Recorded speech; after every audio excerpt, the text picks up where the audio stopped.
Content warning. This episode includes discussion of suicide in the context of poetry and the literary history. If this topic feels too heavy for you today, please feel free to pause or skip this episode. If you or someone you know is struggling, help is available. In the United States, you can call or text 988 to reach the Suicide and Crisis Lifeline. It's free, confidential, and available 24/7. For international resources, visit suicide.org. What happens when poetry gets personal? Uncomfortably personal. This episode explores the raw, revealing world of confessional poetry, a genre born in the 1950s that dared to put private pain on the public page. This literary genre reshaped modern poetry and continues to ripple through classrooms, journals, and deeply personal pages. I will guide you through the movement's origins with Robert Lowell's life studies, the haunting brilliance of Sylvia Plath and Anne Sexton, and the groundbreaking voices of John Berryman, Etheridge Knight, Lucille Clifton, Reetika Vazirani. We'll look at how these poets transformed personal trauma into art, how critics pushed back against their emotional honesty, and why confessional poetry still resonates in today's filtered, curated world. This episode is perfect for writers, readers, educators, and students of poetry. This is the Wandering Pen Podcast, and I'm Christine Musser, your host.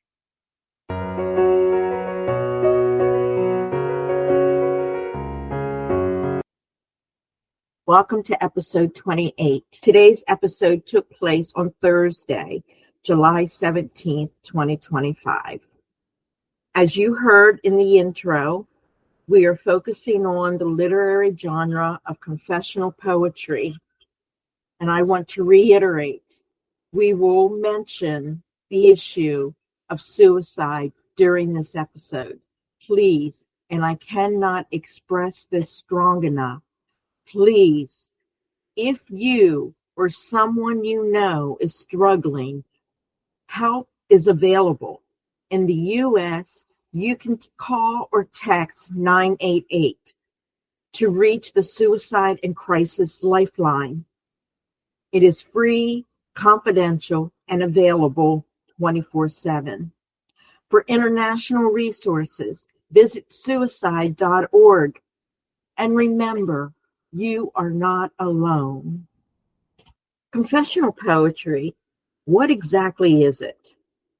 A form where the I isn't symbolic or generalized. It's personal, specific, vulnerable, often unsettling.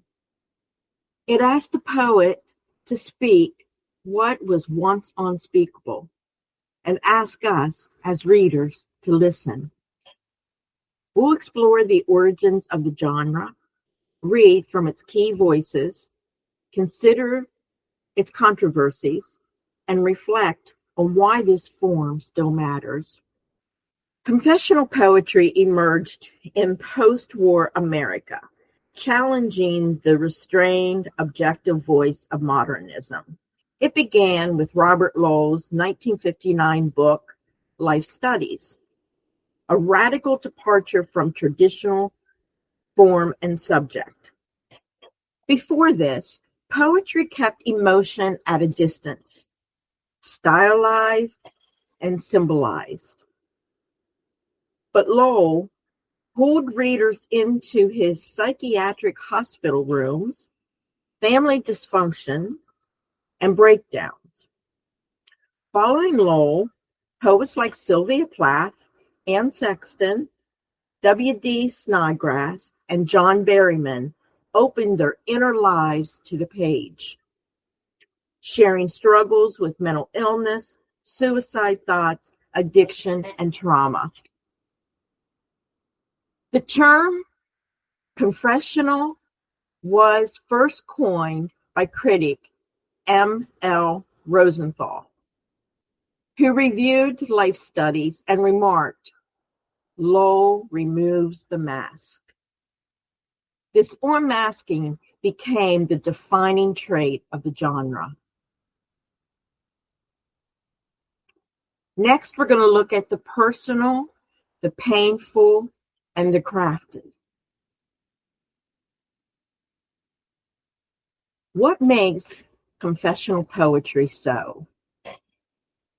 Confessional poetry is marked by personal subject matter. And as I said earlier, it is mental illness, trauma, death, sexuality, identity. But it's not raw or spontaneous. These poets didn't just reveal, they crafted. Their private experiences were filtered through form, metaphor, irony, and control. What makes their work powerful is the way they expose vulnerability without sacrificing literary command.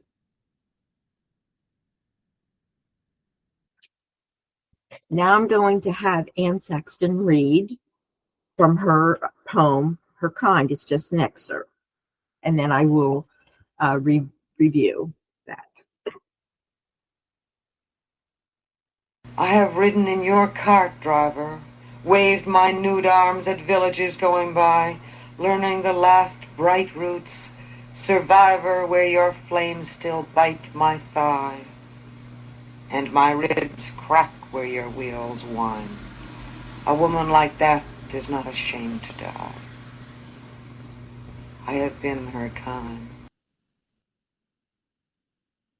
The feedback and the analysis of this goes like this. It has a confessional element.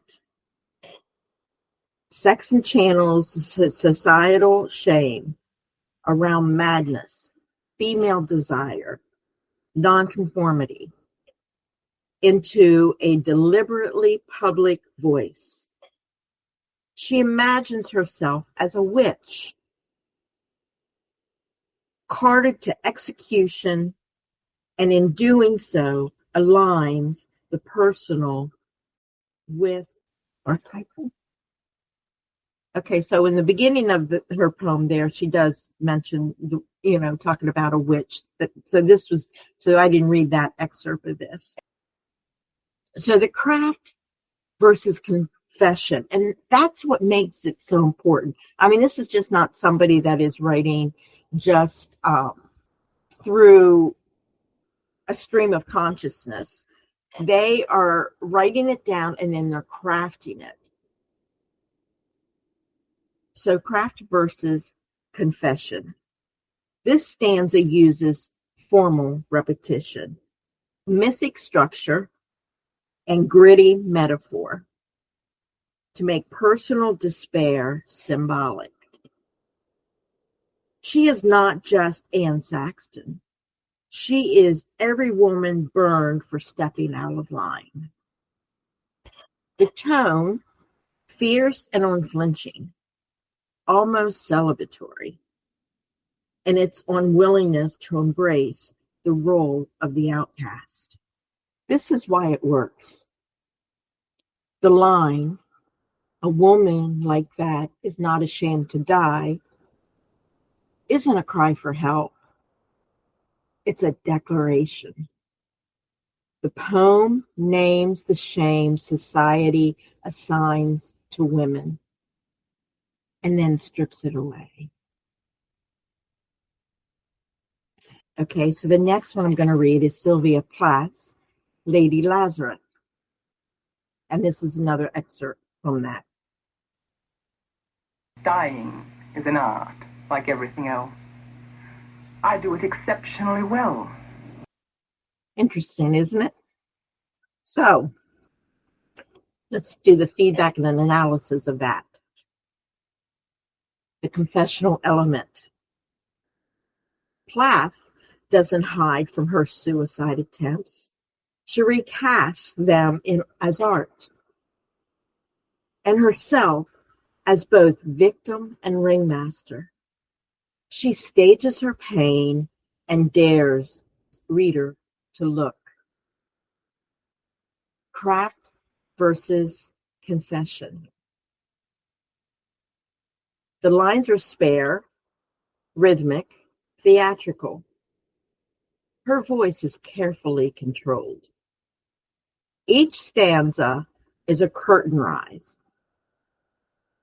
Each repetition a refrain in a chilling performance.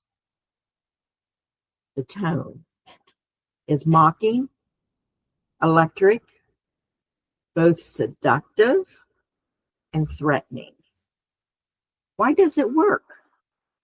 The speaker becomes mythic more than Sylvia.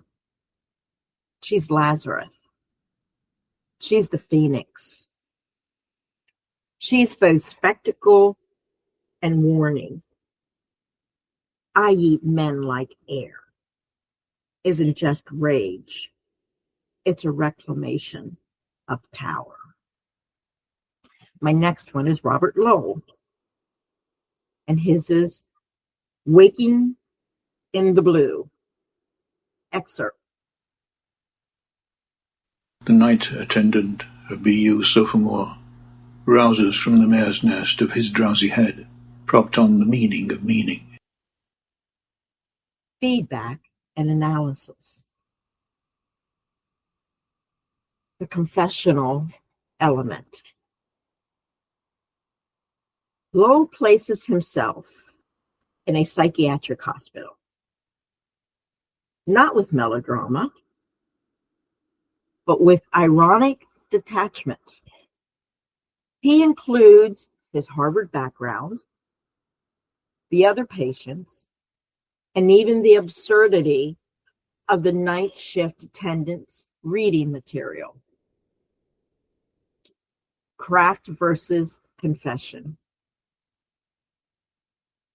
His voice is observational, erudite, wry. The juxtaposition of high academia and mental breakdown exposes a deep fissure in identity. He's both elite and broken. The tone, measured, literary, occasional humorous, but with emotional weight beneath the surface. Why it works. By refusing to dramatize, Lowell increases the impact. My brain catches cold. And the clinical surroundings feel more disturbing for how casually they're delivered.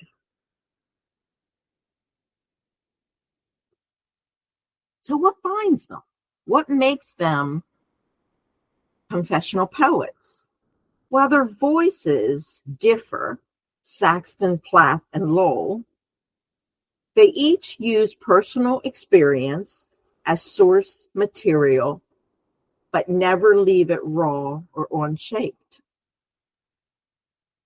They employ vivid, often surreal or metaphorical imagery to elevate private suffering into universal statements. They engage directly with mental illness, societal pressure, and the body, but with poetic control, irony, and structure. In the end, confessional poetry is not about confession for confession's sake. It's about transforming the personal into art, commentary, and crafted truth. Suicide as the literary shadow. And here, once again, I'm just going to read this. I'm sorry if this seems to be redundant, but I find it very important. So, if you or someone you know is struggling, help is available. In the United States, you can call or text 988 to reach the Suicide and Crisis Lifeline. Free, confidential, and available 24/7. For international resources, visit suicide.org and truly remember you're not alone. Several confessional poets tragically died by suicide, but their work should never be reduced to their deaths. Plath used poetic craft to confront despair and gender expectations. Her suicide in 1963 added weight to her final poems, but her work stands apart as literary achievement. Sexton, who wrote openly of suicide, once said, "Poetry led me by the hand out of madness." She won a Pulitzer Prize in 1967. Her death came in 1974. And then there was John Berryman. Dream songs circle the trauma of his father's suicide and his own psychological collapse.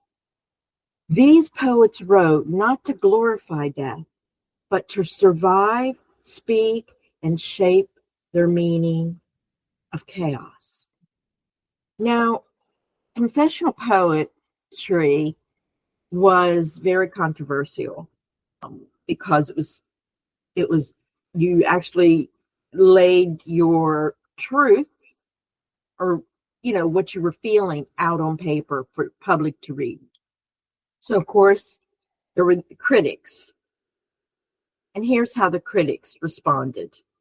Elizabeth Bishop, a contemporary of Plath, once said she disliked poetry that felt like unprepared meals or sloppy diary entries. Critics like Robert Lowell and Alan Tate argued it was too self-involved, lacking civic or imaginative scope. There was a gendered dimension too. Sexton and Plath's disclosures about motherhood, menstruation, and madness were seen as too much, even as they created space for future generations. The poet Adrienne Rich later noted that for women, confession wasn't indulgence, it was reclamation. Naming private truths was an act of resistance. And then came the craft critics, those who believed confessionalism was too free form, too raw. This gave rise to counter movements like New Formalism, which returned to rhyme and meter. But defenders like Mark Doty reminded us that to confess is not to self-indulge. It is to confront and shape. It is to speak what silence could not. Beyond the canon, a broader lens.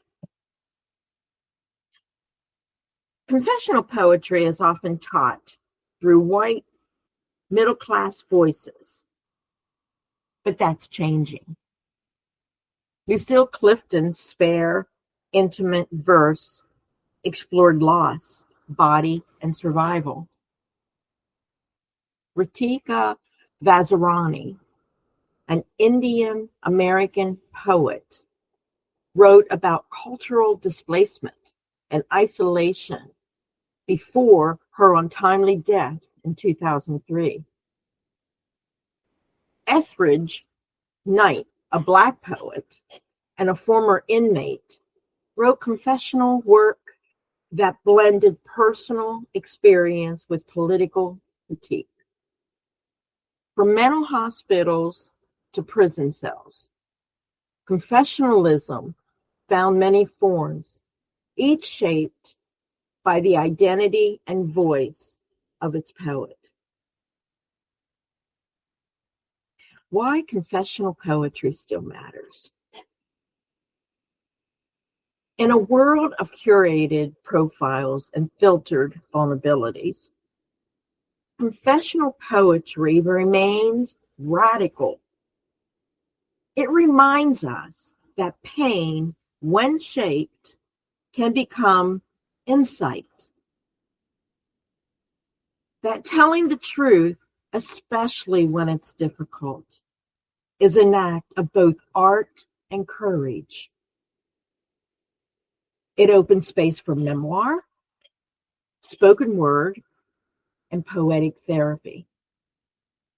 And it continues to inspire someone who has ever wrestled with the question, should I write this down? Now, documents for this episode, including the bibliography that I used, you will be able to access by going to my Wandering Pen website at www.thewanderingpen.net and click on the tab that says Podcast Docs. In closing, I want to say again, if you or someone you know is struggling, you can call or text 988 in the United States to reach the Suicide and Crisis Lifeline 24 hours a day. And for those who are international, you want to go to suicide.org. And just remember again, you're not alone. Poetry cannot solve pain, but it can name it, shape it, and sometimes offer just enough distance to keep going. Thank you for joining me in this literary reflection. Until next time, may you find courage in words and grace in silence.